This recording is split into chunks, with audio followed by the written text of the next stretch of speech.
So I know there's not that many of us, but we're speaking through this because we're recording it for people at home. So good morning, thank you for coming. I'm Natalie Waterman, I am Deputy Head of Key Stage 2 and 3. And this is a talk that I've done for a few years now, and it's something that I'm really passionate about.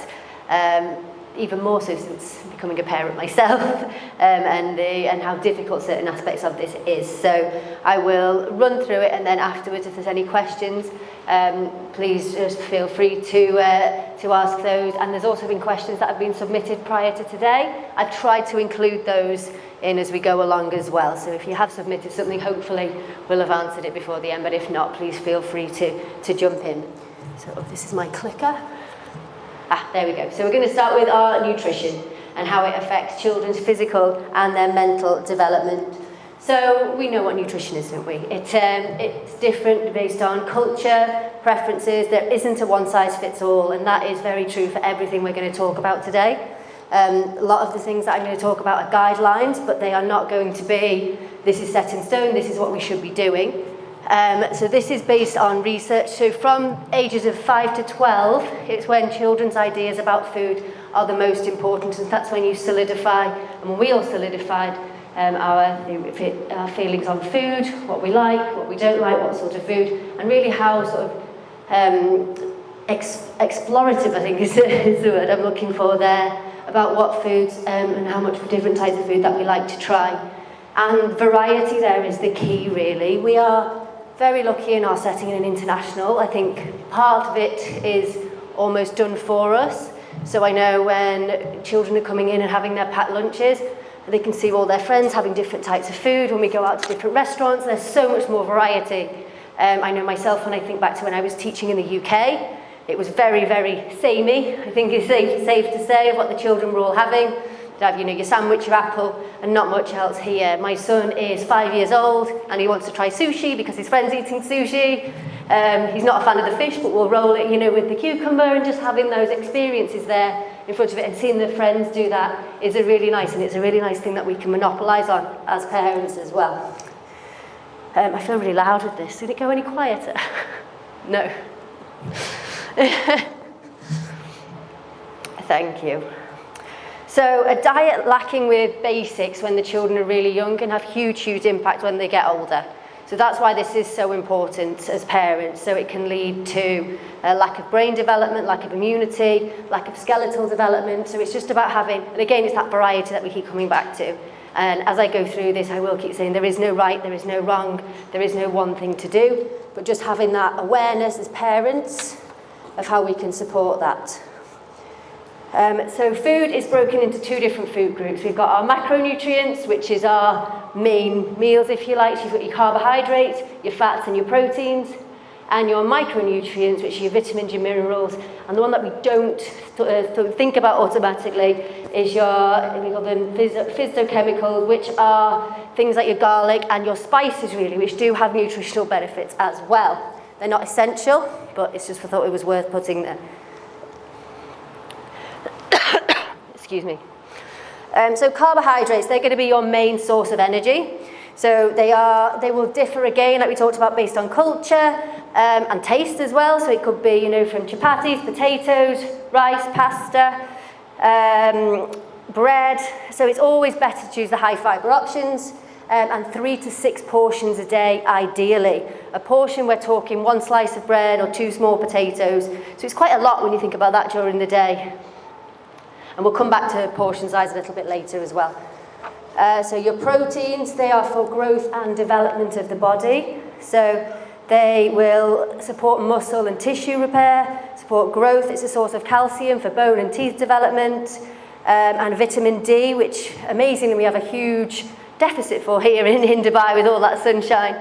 So actually they get a lot of vitamin D from proteins, because we do tend to stay indoors a lot more than cooler countries because it is difficult. I know here, you see us, we're not going out at some break times and not at lunchtime anymore, so children are sort of restricted inside more than we would like. For protein, we're looking at 2 to 7 portions a day. I'll send all of this out anyway if it's something that you're interested in.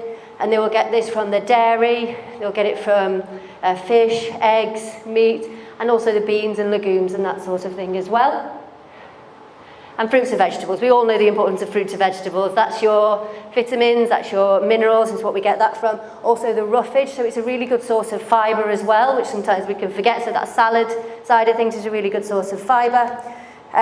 We have fresh, canned or dried are all fine. If you do choose canned, try not to get it in the syrup. Try it in the water, but it's just as nutritional. In fact, certain types of vegetables have been proved to have more nutritional value still in the canned and the frozen, because it's been frozen or canned immediately after picking. So it's that, if that's what works for you. And it's just again about eating that rainbow and having that variety, so that children have got that range. And then we'll move on to our fats and our oils. Really, really important. I think sometimes we think, oh, it's really bad to have fat and oil, but it's so important for development.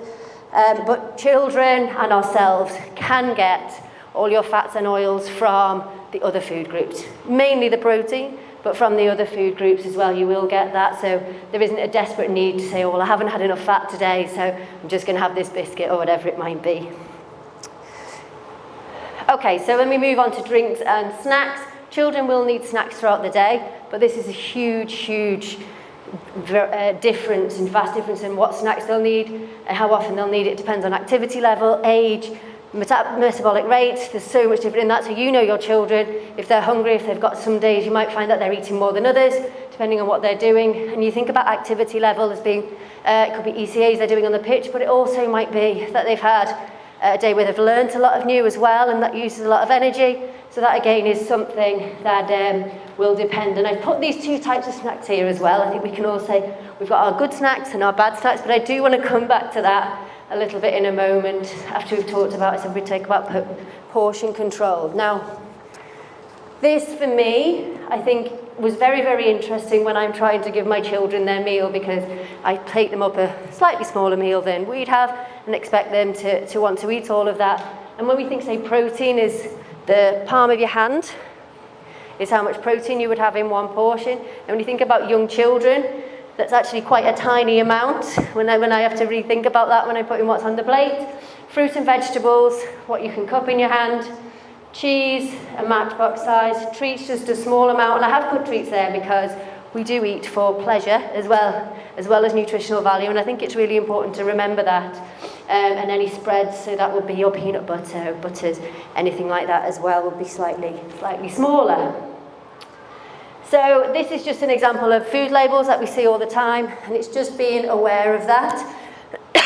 Excuse me. And sometimes things are labelled as healthy, but they might not necessarily be, like low fat, and then if you have a look at it, the sugar is just off the scale. So it's just being aware of food labels as well. So anything that, and this is per 100 grams, so anything over 20 grams of fat, 5 grams of salt, saturated fat, 15 grams of sugar and 1.5 grams of salt is very, very high. Now, I have put the saturated fat there because we do know the difference. So an avocado is very, very high fat, and that's okay. So this is the main one that we are looking at here, that saturated fat, because those are the sorts of fats like olive oil, avocados, nuts have got a really good nutritional value to that sort of fat. So I know I said I put these are just some ideas as well. Like I said, this will all be sent out so you can have a look at this. I always find it useful to think of lunchbox snacks. I tend to walk around classrooms and see what you guys have put in lunchboxes for ideas for myself. So I've just put some ideas there of what we would say is our healthy snacks. And then I wanted to come back to this idea of good food and bad food. And this is, it's about the emotional response that we have to food a lot of the time. And it's something that there is something called food neutrality that is talked about quite a lot at the moment. And it's taking that away in how we talk about food. And it's very much in the media as well. So when we think about if there's a pudding, it's like, go treat yourself, indulge yourself, guilty pleasures, that sort of thing. And it's that sort of negative language that can be associated. Sorry, I'm just breathing. I've got a little bit of a chest infection. So it's just having that negative language associated, and then, oh, be good to yourself, I'm going to be really good today. And it's having that positive and negative language that is associated with different food groups. And it's trying to say that both types of food do have a nutritional value. They are a source of energy. So it's okay sometimes to to reach for the chocolate, so it be, or reach for the cupcake. And I think modelling that behaviour to children as well is very important as well. As I touched on earlier, food is we enjoy it to eat it as well. It's not just, okay, I'm going to eat this. We calculate how many calories, how much fat I'm eating here. So we can have, it also can be convenience. We're all busy. We've got different flavours, different textures. And all of these things are really, really important as well. Like where I learned with my children, particularly when my son was born, and still to this day, he is just as delighted with melon, apple, broccoli, as he would be for cake. My daughter, totally opposite. When she was young, it was really difficult to feed her anything. So if she needed that energy to grow. So if that was in the form of a cupcake, that was in the form of a cupcake. And that did give her the energy to grow, and that's okay. So of course that some foods hold a higher nutritional value than others, but that's not to say that we should be demonising those other types of food. They've all got a place, whether it be because you are struggling with a picky eater, whether it will be because you are really busy, so you've got a takeaway that night, but it's just having that education really, and just sort of children knowing as well. I know I was guilty of it when I mentioned my son there. It's like, oh, do you want a biscuit? It's like, oh no, I don't want too much sugar. And I'm like, no, it's fine. Where have you got that from? That's a bad thing necessarily, rather than, okay, well, you've had all your dinner, would you like a dessert? And as parents, it's again about moving away from, having dessert as a reward for eating broccoli, that sort of thing. So us as parents should be just as delighted with feeding the children sweet corn as we are with a cookie, as we are with ice cream, as we are with melon. It's just like, here's your dinner, and we have to try and model that behaviour. And it's not that easy, because I know sometimes I would rather reach for something a little bit more convenient, but it's modelling that behaviour that both foods are okay. And I did want to bring that across, because I know previously when I've done this talk, it did feel a little bit lectury, like we should all be eating these values, and there is more to eating than just that nutritional side of things as well. Okay, we're going to just move on to sleep now and how it affects children's physical and their mental development. So sleep is, we don't have as much understanding of how important sleep is when we talk about it compared to when we look at nutrition, when we look at exercise. Like, I think we're a bit more educated about that as a whole. But having bad sleep has a real it can really impair a child's ability to function. It reduces their cognitive academic performance by up to 2 years if children are sleep deprived by up to an hour a night, which is staggering, I think. And it's one of the most powerful performance indicators that we know as humankind as well. So when we look at how much sleep is enough for your child, now I show this to my year 5 and 6 children, and it really is surprising about how much children. So when we think 5 to 12, 10 to 11 hours, particularly here, I think how early we get up, that's a lot, and that's quite difficult to achieve. So I know our gates open at 7:15, so if we think we're getting up about 6:30, 6 o'clock, when we put that back by 10, 11 hours, that is going to bed very, very early, and it is difficult. Obviously at this end of the scale, this is including their naps as well. But down here, I do try and show this to our older primary children, and it is quite a surprise how much is needed by them. But again, it's not a one-size-fits-all. I don't imagine, like, if you have a 5-year-old, that they will still be sleeping the same amount when they're 12, but they will sort of reduce slightly. But it's just trying to keep in mind how much sleep children do actually need for their development. Okay, so why do we need sleep? It promotes growth. It helps the heart. So there's learning about how sleep can protect from vascular damage on the heart, because stress hormones can damage the arterial wall. It affects weight. It prevents illness and reduces injury risks. That's when we produce, there's a protein hormone that supports the immune system that's only produced when you're asleep. It increases the attention span and boosts learning. Now, there's research, it was over in America, it wasn't here, that was saying a lot of children were being misdiagnosed with ADHD, and it was sleep deprivation, and they're saying it almost exactly mimics ADHD, the impulse control, and just being very quiet and then being very active. You'll find tired children often come across as more active because they don't want to go to sleep. They don't want to be tired, so they sort of force themselves, and it's that impulse and that up and down throughout the day. So there's a lot of children who say that was misdiagnosed, which is very worrying actually when you think what path they might have gone down after that. Now we know that it's not always easy to do. So we have busy lives. We've just said here as well, it's a long school day. Okay, you want to spend time with the children as a family. There's after school activities going on. There's also pressure the children might want to do something after their after school activities, different clubs that they're in, all the exciting electronics in their bedrooms, all of these things going on. It's not going to be perfect and it's not going to be easy. So we've done a great job, as we said, we're educated about exercise and nutrition, but that importance of sleep is just kind of bringing it back and just sort of telling the children as well. It's something that we keep up in school, just saying, okay, when your children are tired or you can't concentrate, it's like, oh, what time did you go to bed? Why don't you try? And we're trying that from this side as well, but we know it isn't easy with a lot going on at home. Okay, so it's about creating that routine, and it's about the same every day. Now, when I say every day, I don't mean 365 days a year, but okay, this is whether you want to do it slightly different for weekdays and weekends. That is still a routine. Today's a weekday, today's a weekend, whether you want to do it all days apart from on a special occasion, but it's making sure that the stage is set for sleep. So by that we mean temperature is roughly the same in the room, the light is roughly the same in the room, having another bedtime story. They say about 30 to 40 minutes before bed will start your bedtime routine. That'll include bath time if that's included. So it's not ages and ages, but it is that decent amount of time that starts triggering that melatonin level, and it's that routine. As humans, we love that routine, don't we? And having that. If you are struggling, you can run a sleep audit.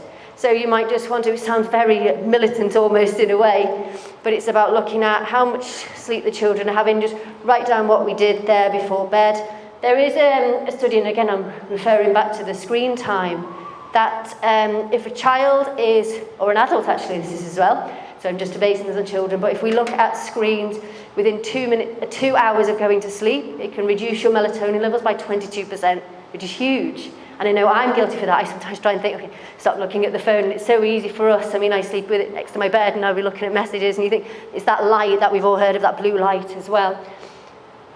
So bath time, brush teeth, go up party, read a book, bedtime, really simple. You can do it like that. You can do it however you want to in your family. And just having that routine. So it's just the same every day, whether you want to do it something visual for younger children or with older children. It can be something that they do themselves. So like, okay, screen down. Now it's time to start our bedtime routine or whatever that might be. You might not call it a bedtime routine if you've got 12-year-old, and they'd appreciate that. But it's just having that same steps to follow. Okay, moving on to screen time. I know I've touched upon it a little bit there with how it affects sleep. And it is a very current topic as well, because the amount of screen time that we are using in the world, in schools, in the workplace, is huge. And we can't get away from it. It's not going to stop. We're not going to suddenly say, okay, this is really bad for us. Let's just all turn our laptops off. I very rarely work with a pen and paper, although I love to. It's just when you go there. So if I do write notes from a meeting, I'll go up and then I'll type them up and I'll send them to somebody. It's just how we work now. So we've got a generation of children growing up in a constantly advancing time. We use our phones for everything. We order food, we order the shopping. We've got tablets, iPads, we're watching TV. Even the TVs are smart TVs. It's all technology based and more. And in school, the children are using iPads from year 3 and above. The children use them to replace a textbook, which is amazing because it just means that what we can do is the learning can be personalised, so it can be so beneficial in that way. But again, we know this is adding to the constant screen time and normalising it as well. So it's like, well, I'm using the screen in school, then it's fine, and then I come home and you tell me I'm not allowed. You know, that can be quite a difficult conversation to have there. So they're saying now, I find this quite difficult, but I've put it on there. So an obsession with screen time is that you know your child is obsessed if they become angry or sad when the screen is removed from them. Now, if your child is playing a game and you take the screen away from them, I wouldn't necessarily, and they become angry or sad, I wouldn't necessarily think to myself, oh, that's an obsession. because they could well become much the same if you took something else off that they were playing with. You know, they're in the middle of doing that, don't take it away. So I think we can all take that with a pinch of salt of how it's meant. So this is the official line of how you know a child is obsessed with screen time. So why do we need to unplug? So we've talked a bit about the effect on sleep that it has there. The effect on activity level is pretty self-explanatory. If you're sat playing a game on an iPad and you're not going playing a game outside with your friends. Effects on cognition. So studies have showed that 2 hours a day of playing, and it's saying this playing was there on a screen, can lower thinking and language test results as well. And then I did a little bit of digging around that because I thought that's quite interesting. And it's to do with the lack of the other social skills, the other problem-solving skills that you will need. A lot of the games that children are spending time and playing with on the iPad, you're almost learning by rote, rather than those problem-solving and those other skills that you might need as well, particularly when we're looking at language skills. And the lack of social skills as well, of offline social skills, being able to make friends, being put into new situations, and knowing how to deal with that. So as parents, what can we do? So modelling good screen habits seems pretty straightforward, but it is difficult to do, particularly, you know, you might be working, you get an email, or you're waiting for something, you'll just have your dinner at that time. The children get home here, it's a long day, you've got that window where you have your dinner, you just want to spend the time with the children, but to do that, you might need your phone there. So it is difficult to do, and we are aware of that. And just introducing different things that you can do. So we've put there games, limiting screen time. So, okay, yeah, you can use it, you've got an hour. Putting a timer on can be quite useful so they can see that going down for older children rather than just, okay, your hour's up and they weren't ready, so just having that warning. Making sure they've got the opportunity to socialise and play with friends away from the screen, different books, and screen time as a reward. So, okay, you do this, you do the chores or whatever it might be, and there's your daily screen time. So it's not seen as, this is what we'll do every day. And part of that was when I was looking at how you can break it. So we've talked about this one. So talking about how we can break that habit as well is thinking about when. Is it part of a habit that you do? So do your children, do you reach for the screen at a certain point in the day? So is it, okay, come home from school, just grab the iPad while mum cooks dinner or whatever it might be? Is it that routine? So it's about changing and having a real step back and look at when it's done. So if you think that you want to, as a family, unplug a little bit, these are some steps that are quite useful. So if you're having a family meeting, it sounds very sort of, yes, American sitcom, but sit down, have a family meeting and think, okay, we're gonna all unplug a little bit. How are we gonna do this? Why are we gonna do this? And have that, and then the children are really involved in that. And plan for a day. So we'll say, this is the day that we're gonna start it. So we're not saying, okay, we've had the meeting, everyone put your phones away, let's go say, okay, well, let's start this next Monday. From then, we're gonna put them away. So they've got that time to know that that's coming, and they've been a part of this as well. Then during this time, you can make a list of what we're going to do instead. What things have we not done that we keep saying, well, we'll do that next time, we'll do that. What have we not read? What books have we not read? What games have we not played that we got at Christmas 2 years ago? So it's just having that there and making that list so it's there and it's visible. Stick it on the fridge, stick it on the wall, so you've got that to refer to as well. Out of sight, out of mind. So if we are saying, okay, this is not a screen time, make sure the iPad is out of sight. Impulse control is very difficult for children and some adults. So if it's just there, it's very easy to grab from. It's like torture. So just making sure it's just out of the way. Step 5, help your kids play. Now this is some children will play very, very easily, and imaginative play will come very easy to them. I'm talking about younger children here, maybe 6, 7 years and younger. But some children will need that help to play. So sitting down with them, we can almost teach them how to play, get their toys out, show them how much fun it can be to play in that way. If we've gone down that road of too much screen time and they've sort of forgotten that as well, that is worth doing. And step 6, as we're talking about, is modelling that behaviour.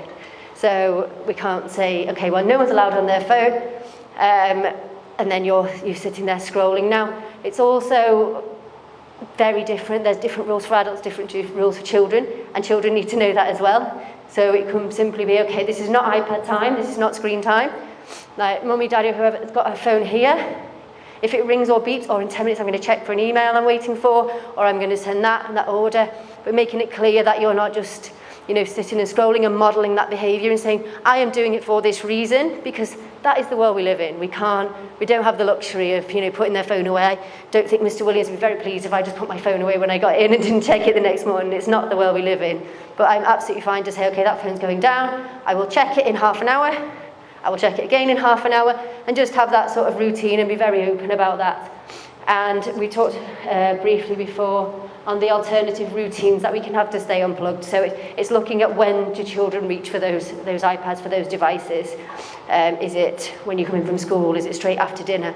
And just trying to think of, okay, what will we do instead at that time? So when we come in from school today, we're going to choose what we have for dinner. When we come in school, we're going to sit down and read a book, whatever it might be, just to break those habits.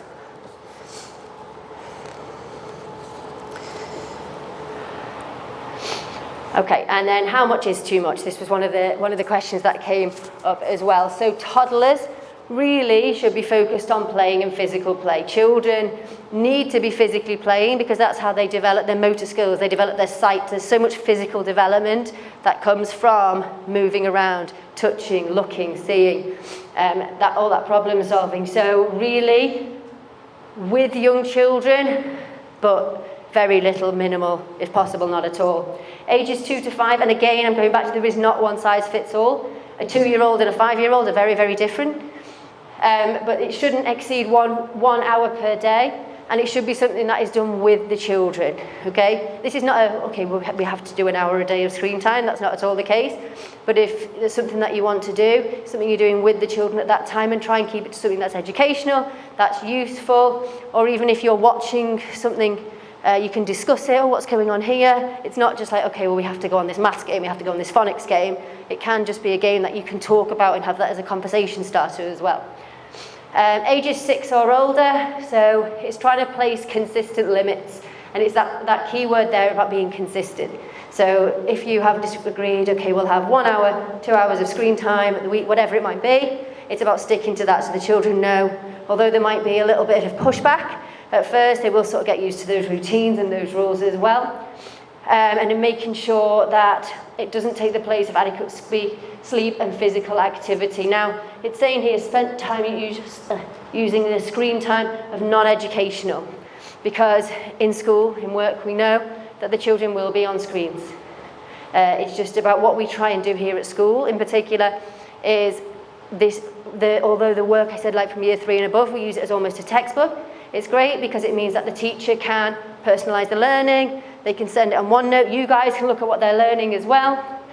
Scaffolds can be sent, stretch can be sent, without lots and lots of different bits of paper. It's amazing, it's a really, really good thing to have for that. However, we try wherever possible that the work is written in the books, so it is used as a textbook.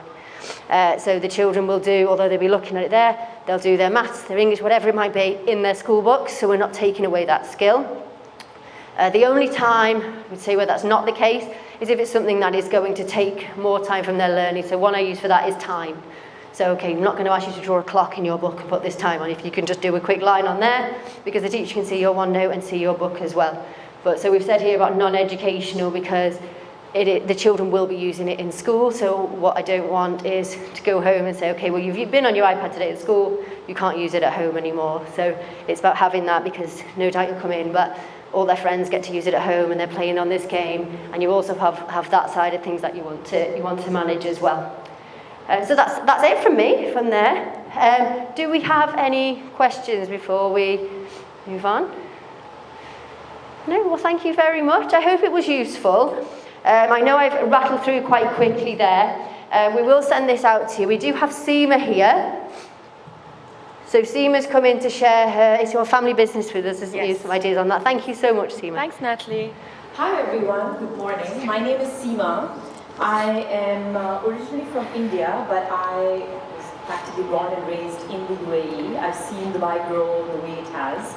I think it's wonderful that the school is taking so much time to share and impart their knowledge about such an important subject, which I'm sure is close to all of our hearts. As Natalie, you were talking, I was thinking, and I was just imagining in my head that yes, we all are from different cultures, and that's the beauty of Dubai. We're all from different cultures. A plate of food in our homes will look very different. But I think one thing is in common across all these cultures. We are all snack managers. And I'm a mother of 3. I have 2 10-year-old girls, and I have a 5-year-old boy. And literally, my day goes in planning and ensuring I have the right amount of snack, not too much, not too little, because it's close to dinner time, and oh no, they may be hungry. So I truly believe we're all snack managers here. And again, another point that you touched on is, the good snacks and the bad snacks. And I'm sure there may be different varieties of thoughts on this topic. I feel I am a balanced mother. I will let my child have a cheat snack once in a while. And there are times that I'm too tired to think of something, and I will give them that box of, I'm sorry, but that Laknor strawberry flavored milk, which my son is obsessed with, I don't know why. And I get terrified every time I go into that aisle because he's going to say that I want to pick that rubbish milk, sorry. But yeah, we all do this, right? Sometimes it's the easiest way, we take that easy route, but we know that we don't want this to happen on a daily basis. Now you're wondering, why am I here? Who am I to talk about all of these things? So just a quick background about me. I grew up in Dubai, as I told you, but I joined my family business 5 years ago. We import organic foods from all over the world. And we import things that basically are tried and tested in my house first. So we check with the kids, how does this taste? And then once it's approved by the kids, we then go ahead and sell them in the country and register them. And one of our recent products that we have just started importing is Dione organic milk. Now, I'm not a salesperson at all. My background is finance, by the way. I'm just the brand manager of this because, in a family business, you have to do it all. I am a brand manager for this, and I chose to be one because this is a product that's so close to my heart. Why I love this product is because, first of all, milk is organic. And I think, we're all, again, balanced with the foods that we eat. But there's one rule that I live by in my house. I buy organic milk, organic chicken, and organic eggs. Simply because there's too much of hormones in these 3 products which are consumed so often. I may not pick my organic vegetables, and that's my choice, but definitely the milk, egg, and chicken is something I stick with, or meats. I stick with organic because there's too much nonsense out there. And why I love this milk is it's not just organic plain milk, but it's organic flavored milk. Now, it's not artificially flavored, it's natural. So again, it's something that I don't feel guilty about giving my child. Remember that son that I was talking about who's obsessed with the crappy strawberry milk in the supermarkets? I'm not guilty, I don't feel guilty anymore because now he picks the strawberry milk that's, of course, abundantly available in my refrigerator. And I don't feel guilty about it. So honestly, the reason that I'm here is your school has kindly given me the opportunity to talk to you very appropriately, by the way. It was a very appropriate topic and highly coincident. But literally just talk to you a little bit about the milk and also eventually make this available for you in the schools as well. Currently we are available in Spinneys, Waitrose, Choitram's, Organic Foods Cafe, and hopefully many more to come as well. We just launched last month, so it's a very new brand that you will see on the shelves in UAE. And I'm honestly just here to tell you that there is a good snack option available, a healthy option available with good calcium, no nonsense, no artificial flavors, no preservatives, no pesticides. And really just stick by the rule of organic milk, organic chickens, and organic eggs at least. So this is it from me. It was just a very quick, brief introduction about me and the brand. And I really hope you support the family business and you support the fact that we are really trying to bring in affordable and organic foods in the UAE. Just so you know, this milk is produced in the UK and we bring it to Dubai. Thank you very much. Thanks for giving me this opportunity. I hope you have a good day. Thank you, Seema. Thank you, Seema. And thank you all for coming. Please help yourself to tea and coffee. Seema's over here as well with all the milks there. And sorry, please take a sample or 2 for your children and let them try it out. It's not for you. Thank you very much. Really appreciate your time coming in today.